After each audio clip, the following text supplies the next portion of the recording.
over an OTC in the project team.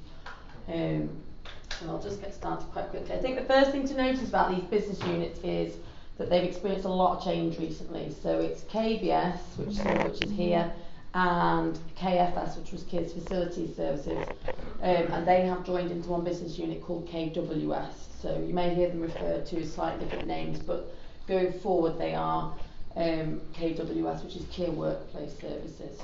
The other thing to note is because they have been going through a lot of change, they're continually changing. So in terms of an up-to-date org chart, they do have one, but it's still being finalised, so that I will get that out to you.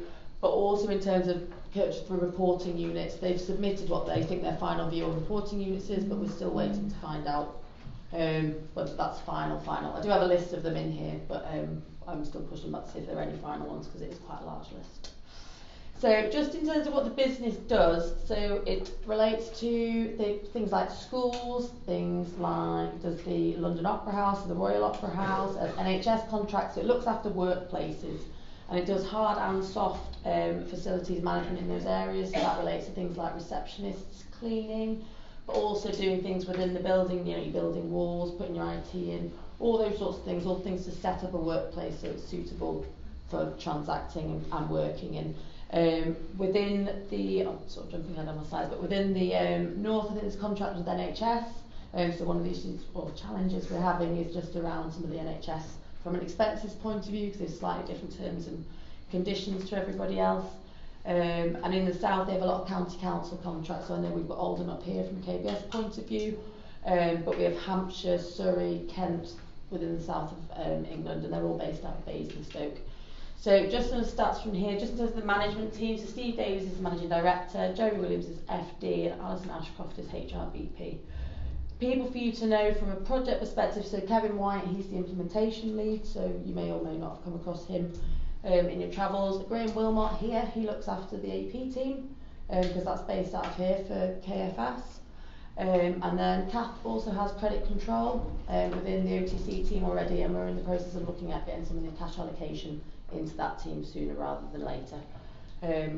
So it is spread quite widely, because there are people upstairs and there's also people in Basingstoke and all over the place. That's fine. Yeah. Yeah. 1,000 plus contracts. Is that going to be 1,000 plus projects coming on board? Possibly. I'll check the exact number for you, but I suspect it will be high. They do have a lot of contracts because of just the nature of the business. They do lots of small contracts. But yeah, I can get you some more exact information. I have done already.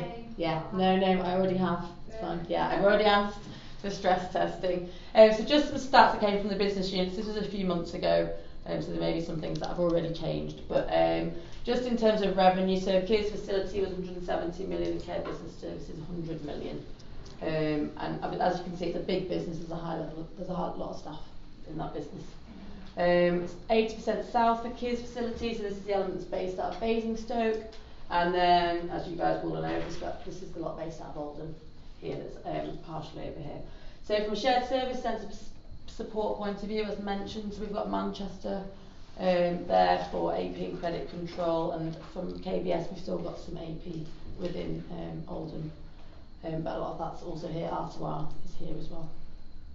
Okay. So, just for information, this is your list of reporting units. There are a fair amount of them, and we are in the process of going back to ask if they are all required. They have been through them several times already, so this is their list that they believe are at the minute. But I'll come back to you as soon as we've got any more information from them. Right, so I just wanted to say... Just on the reporting units, just given there's so many. Yeah. Are you aware of potentially mapping them to bank accounts, just for the purpose of probably catching bank accounts? Yeah, certainly. I don't know if we've done that already, have we? Yeah, so Anne-Marie's got a schedule of all bank accounts, the entities, so Sorry. that's pretty much complete. So we could share that with you now if you want to. Yeah, I think it's... Yeah, that one. Volumes of payments we want to do as a result. Yeah, that's fine. Yeah, we can show. Okay. So just in relation to challenges so far, you can see there's a few of them. So first up is there's a new front office system called FSI Concept that's going, and there is an additional slide on this that Stephen's done for me that I'll talk through. Because of the nature of the business, they raise lots of jobs in this front end system, so they do have a lot of transactions that will go through the system that then interfaces into Oracle and creates the billing events. So that activity will hit in the OTC team. So Kath and Stephen have been working quite closely with the business units to try and understand a bit more about that and what the impact will be from our perspective. The other thing to note, which I think is probably one of the most significant, is it's 2 business units moving from 2 separate systems onto a new system. So for those that work in KBS, they've worked on SAP, and I'm sure those who have worked on SAP will agree it's probably a lot easier to manage than Coins or Oracle. So from their perspective, I would say they maybe feel like taking a step backwards going on to Oracle, so just be aware of the change impact there for the KBS business, because they're probably used to being a bit further ahead than we are in the shared service centre cycle. So they're going to be taking a few steps backwards and probably have a few more workarounds for things that they have to do outside of Oracle. Whereas KFS have come from Coins, so they're in a different position whereby they're going on to their first R3 platform. So they are in different places, so please just bear that in mind when you're speaking to them to go through those. Right, manual billing practices at the business unit. So I think we've seen some of the other ones, but from a county council point of view, they do a lot of manual billing based on the specific contracts that they have with those councils. So as part of that contract, what they say is, oh, we'll do you a specific type of bill. Going forward, that won't take place, because when they negotiate the new contracts, they've been asked to say, no, we won't do that. You have to use this template. But at the minute, there are some manual billing practices whereby they've got specific bills. So in terms of standardising that in Oracle, we're just in the process of having those discussions with them at the minute to get to the bottom of how we do that, whether it's adding backup in or just having more detailed invoicing. They've recently implemented no PO, no pay. So that was 2 weeks ago they implemented that. Still waiting for specific feedback on that. But generally there is low PO compliance at that business unit. So we are all aware that there is maybe a problem here. But we are working through it, and the business unit are being very proactive on it. What I would say is that the management have been very supportive of the no PO, no pay, certainly within all the calls and things I've been on. They're quite keen for the business to go this way. I think it's just, because it's so widely spread, I think it's probably just been a bit more difficult for them. I've got some stats here, but you'll notice there's a very high volume of invoices for this business unit. I've also got a high volume of unallocated cash, which I'm concerned about, which I'll go through. And also there is, from an intercompany perspective, there seems to be some unallocated cash items related to intercompany. So when you go and do knowledge transfer, it would be worth having a look at that to see what's there. One for you, Ben. Yeah, thanks. Where they're best? Basingstoke KFSR, that's where Where's they'll that? be. Basingstoke, Yeah. near London. Okay. That'll be it. Okay. Yeah. Down south. How many minutes in the safe London? So it's about 4 hours on the train, but it does go direct from Stockport. Okay. Would it fly? No, yeah.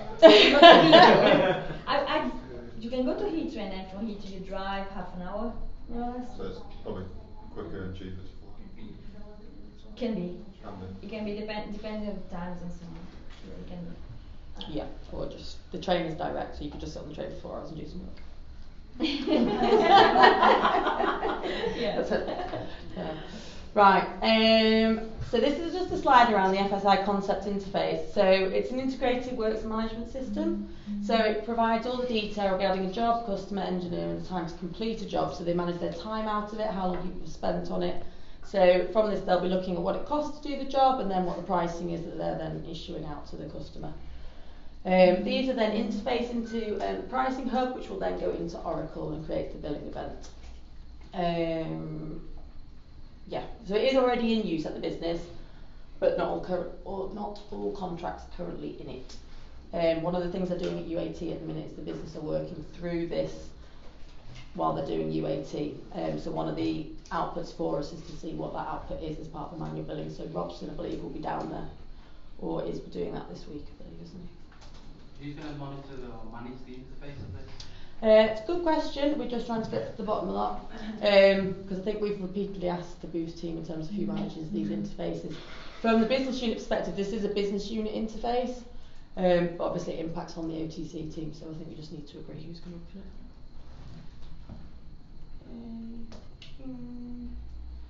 Right, so just wanted to give you an update in terms of where we are with communication with the business unit. So if you have any issues, anything you want to escalate or speak to us about, just so you know how to get there. I have a weekly KWS meeting with the KWS team every Tuesday, so if there's anything that needs raising, let me know. I've had specific sessions with them to review the gap status, so just as it stands at the minute, these are the overall gaps for those business units. We've done the on-site analysis, as I'm sure you're aware, and then the next steps are the knowledge transfer that you guys are going to be going to do. Okay. There are also fortnightly implementation boards with the very senior people in KWS, so if there is something that's massive and we need to take it to the implementation board, then please let me know. But hopefully there shouldn't be at this point. I think there's enough. These are just the stats that we had, and these are from a couple of months ago, so I think, as everyone said, we are going to go back and revisit these to check on the current status, but you can see key things, I guess, are the invoice volumes, which are huge compared to previous releases, and also the they have a subcontract ledger here as well.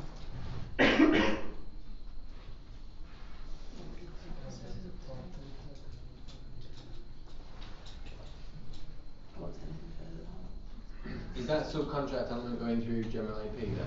Yes, they're not going to use an absence search, as far as I'm aware. Someone correct me, that's right. Yeah.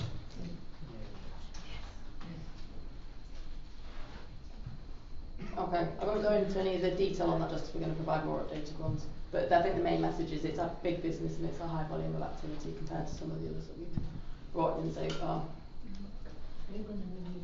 Registered invoices I just want to talk about, and this will impact on the AP guys, so apologies to everybody else. What we've started doing, which we've done in all previous releases, is monitoring the registered invoice volumes. The reason we do this is because they don't migrate them. So if they're not cleared, we have to manually key them in. So one of the key things we want to make sure they do is clear their registered invoices. KFS have a very high volume of registered invoices because they have a high volume of invoices. We're just working through that with them in terms of what their targets are and what we're expecting them to deliver.